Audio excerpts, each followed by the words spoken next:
Hai mayam, Ahmada aigi video yung viewers mayam bu arjamitai na kormjari. Mayam ngasi kari mathen cha doino mayam da haitarake mayam sigalai jare chakem pumba dugai sigalai jare aigi krai thawaina nungs krai pamjaba sinju mimi sinju dugai sigalai jare mayam yerum dugai sigalai jare Bora. bora krai keno bora ni mayam Tilauga. Tilauga kari keno Kobiga. kobiga toma bora ni mayam sini ngasi mathendi mayam on the request rok pa aigi che krai anu khomain haina ichena kono da request rok pani krai chakem pumba chabiu haina to mayam ngasi chakem pumba ina tawjare to anu khomain gi chegi aigi krai channel gi krai mobile gi screen matak ta ichegi maming do krai show to rom ge mayam ichegi channel bu mayam chatlaga support to view ichegi su krai blogging to bani mukbang to bani ibai ga ibai na mukbang to bu di akhoi na yeng bu da yam harau bu na kaino comedy to bu di ibai do to di mayam ngasi adune ngasi mathen di mayam adu di chaba hujarage chadi mamang da lai gi oina hana thabi ge lai gi sagarage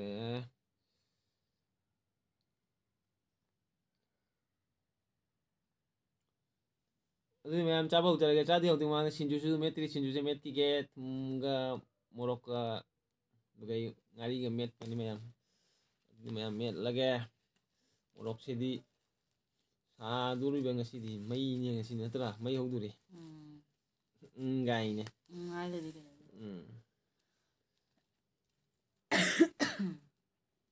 Dugai testi of silchari chena aigi loina ba maming do hangak pani che mai maming do asalota kowi dugai ai maming na rajiv kowi mayam mayam chum khangna bane aigi maming de khang bani rajiv aina to mayam horage metta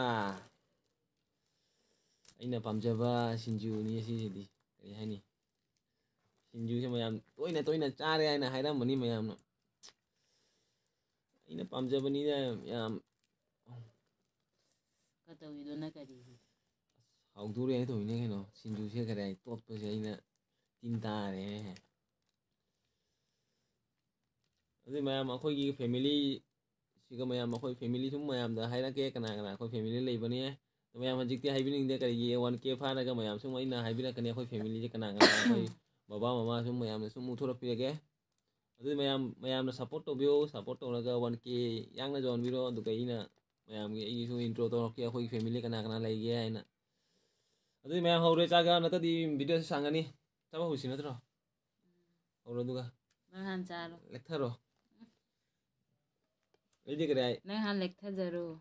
kira khajinga hapa to muni mayam khajinga hapa thong muni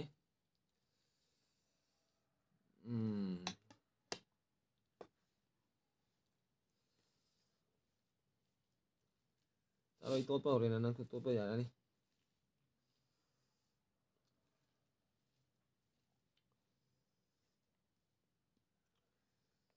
Jadi mayam chaba ujar ke ama chakom di arje mite ki makhe ada chao na hukto nya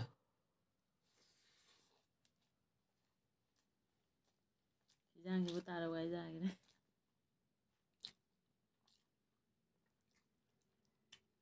Sindu bi di ni lagi Sibilo.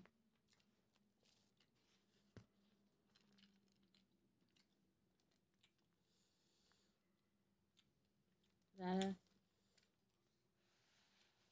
Mura wale yang ka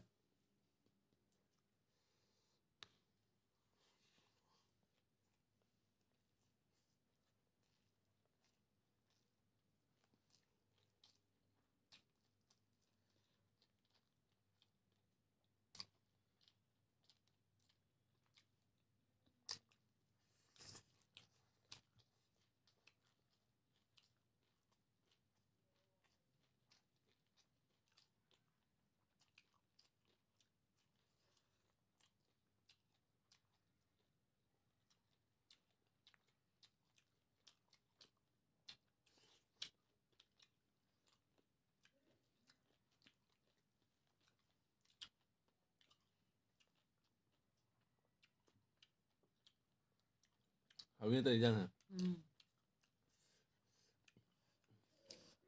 Untuk khara kana ngangu mayam gi mamang ka mayam na ngang di haida di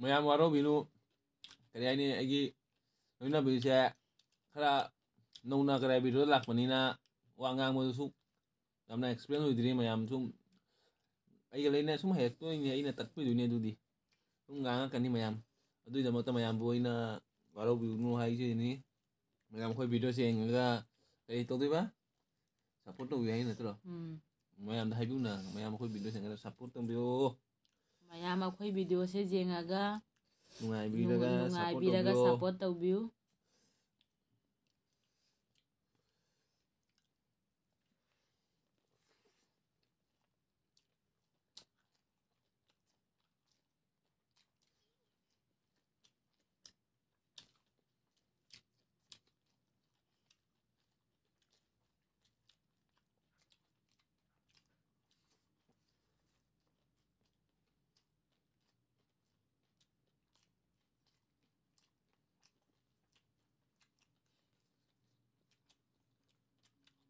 ꯍꯥꯎꯔꯦ ꯁꯤꯡꯖꯨꯗꯤ ꯀꯔꯤ ꯍꯥꯏꯅꯤ ꯍꯥꯎꯕ꯭ꯔ ꯁꯤꯡꯖꯨ ꯍꯥꯎꯋꯤ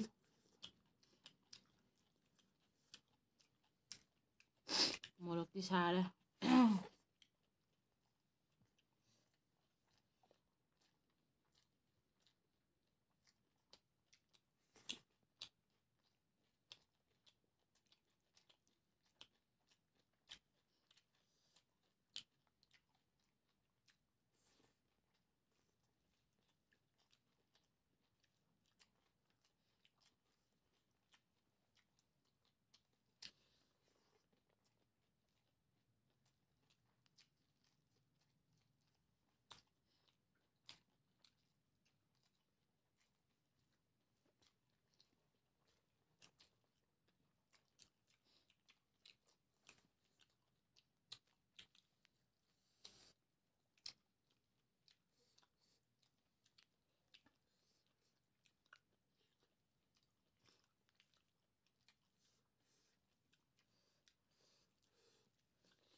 ꯃꯥꯅ ꯍꯥꯏꯅꯤ ꯌꯨꯇ꯭ꯌꯨꯕꯁꯦ ꯄꯥꯏꯕꯁꯦ content ꯂꯩꯇ꯭ꯔꯥ ꯆꯥꯕꯩ content ꯇꯧꯋꯤ ꯍꯥꯏꯗꯣ ꯁꯤꯁꯨ ꯃꯌꯥꯝ ꯀꯣꯟꯇꯦꯟ ꯑꯃꯅꯤ ꯀꯩꯅꯣ ꯃꯌꯥꯝ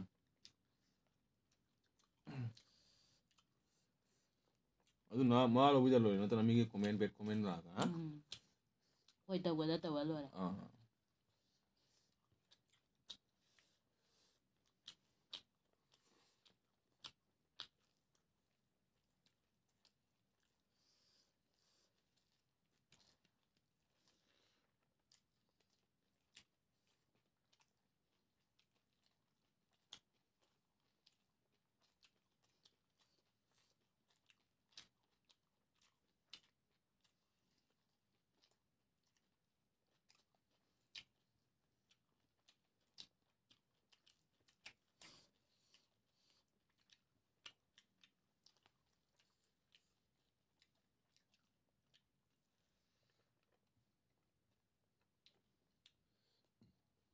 ꯑꯩꯁꯦ ꯃꯁꯛꯇ ꯃꯨꯔꯕ ꯀꯩꯅꯣ ꯈꯪꯗꯦꯅꯦ ꯀꯩꯅꯣ ꯃꯨꯕ꯭ꯔꯥ ꯑꯩꯁꯦ ꯃꯨꯗꯦꯗ ꯂꯥꯏꯠꯁꯦ ꯃꯉꯥꯜ ꯇꯧꯔꯤꯅꯤ ꯅꯠꯇ꯭ꯔꯥ ꯁꯨꯝ ꯃꯨꯏꯗ ꯅꯪꯅ ꯉꯧꯒꯤꯕꯗꯤ ꯀꯩꯅꯣ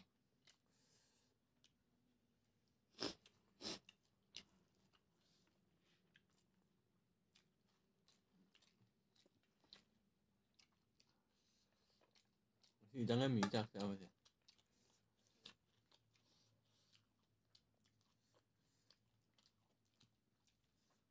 장장 짜와이다이네. 너희 장장 짜 살리바. 분연히 장장 짜와이보다. 불러가 낭지행도이니.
아, 뒤나 하오래 진주지.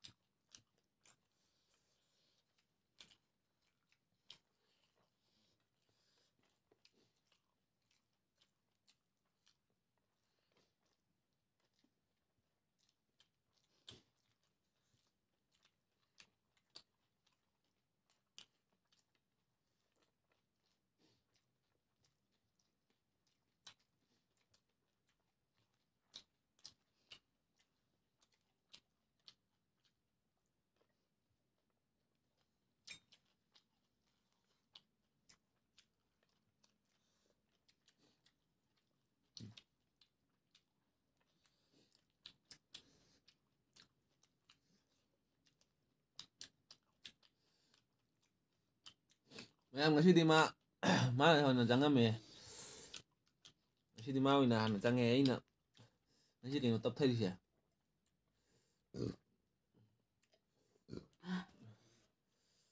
rồi đây 장에 ngasi nang Mayam aidi loijale. Adoidona. Dadabu ngaijagi ge haji. Pammaga.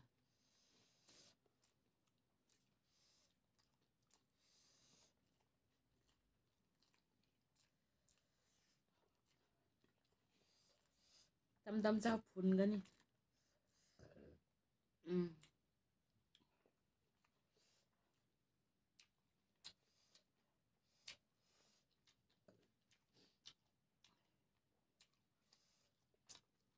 이만 렉트 하는 거 알지?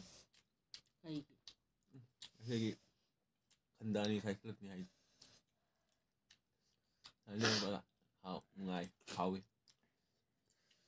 Adumai lei do mina kari khan gani. Mina hai ni se jam na kano lawi. Khay hai rồi 아니 이제 사기 그래. 듣나 비니. 어디 뭐 아이수 싸버 rồi mà 싸버 rồi. 근데 비디오 제 마탕 다 그래 mà mấy đứa lười xài rồi. Thì bây giờ video sẽ lười xài nữa rồi. Mấy em đã aku video sẽ ngasih nuai em đi like comment share toro mo dogai. Ano ba sina lao di channel dubu? Subscribe tau biramu. Nungsina doi support tau biramu. Mathang video mayam. Mathang video da mayam ga phangnarasi. Ngasi damakta bye bye.